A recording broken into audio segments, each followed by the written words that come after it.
Here's the first big story. We'll start with ABC News. Trump in Georgia attacks Biden and Harris on Helene response. Biden says he's lying. Now, I love this. Did they need to add that? They're doing that to poison the well because the reality is Joe Biden and Kamala Harris are not visiting the disaster sites. And the response they've been given when asked is they may go in the future, but they don't want to negatively impact disaster response. Since when has that stopped a president or vice president or public officials from going to disaster sites to provide relief and aid, at least survey the damage? Now, Donald Trump is on the ground in one of these locations.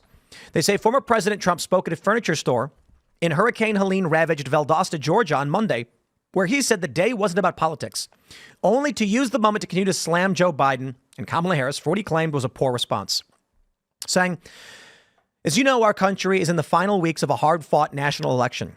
But in a time like this, when a crisis hits, when our fellow citizens cry out in need, none of that matters. We're not talking about politics now. We have to all get together and get this solved. We need a lot of help.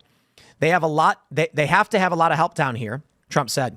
But at the same time, Trump suggested Biden and Harris weren't doing enough in the aftermath of the hurricane, which hit several states, including Georgia and North Carolina, two battlegrounds in the upcoming election. Can I just pause and say, guys, these are battleground states. Kamala Harris got a layup here. Come on down. Help people.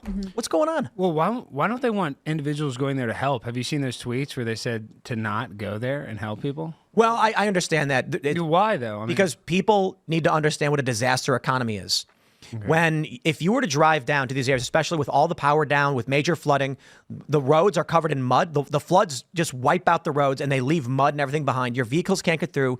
If people start coming down without proper experience, trying to rush in and do general help, they could get stuck and create bigger problems, not to mention downed trees and a lack of resources, food and water, et cetera. So certainly trained first responders, NGOs, and people who are prepared for this, of course, you should go down.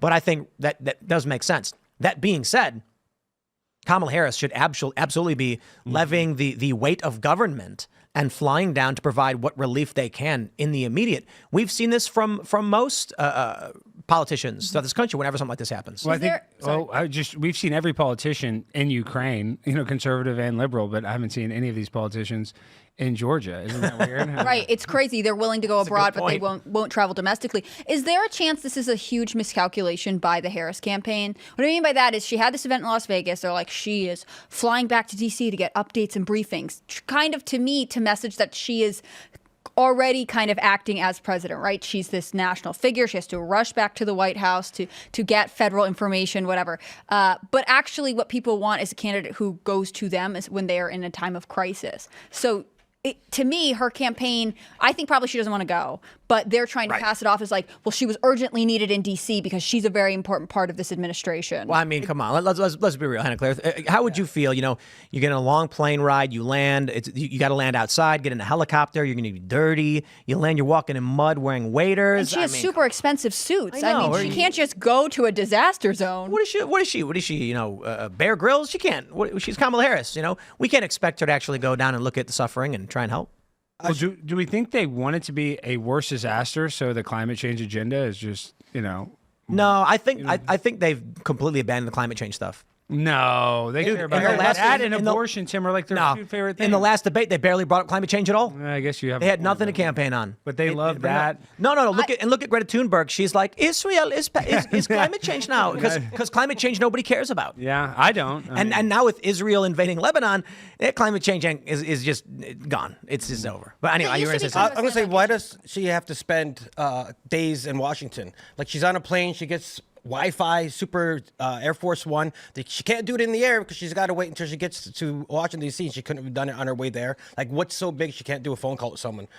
Mm-hmm. She has to be there in person. Well, and my understanding is like she was going to go back to Washington after this Las Vegas event anyway. So really, she's just not changing her plans. Maybe I'm wrong on that front. But some of it is like, do you have a manicure appointment you need to keep? Like, why do you have to be in D.C. at all? And again, I think this is to number one, I don't think it's climate change. I think that they want to avoid the impression that the federal government isn't responding effectively enough. Because now, instead of just being an attack on Joe Biden, it is now the Biden-Harris administration that's under fire. Meaning if she doesn't respond effectively, if she doesn't do the right things, then this is what you can expect going forward. I think trying to avoid the disaster zone is like trying to avoid the border. They don't want to address it. Right, that's a good point. And it's funny, someone made that graph where Kamala's tweets 3 years ago, then nothing about the border, and then only right now huge border issues. But let me read this quote from Joe Biden. He says, "Let me get this straight. He's lying. I don't know why he does this, and the reason I get so angry about it, I don't care what he says about me. I care what he communicates to the people that are in need. He implies we're not doing everything possible. We are. So it's simply not true. It's irresponsible.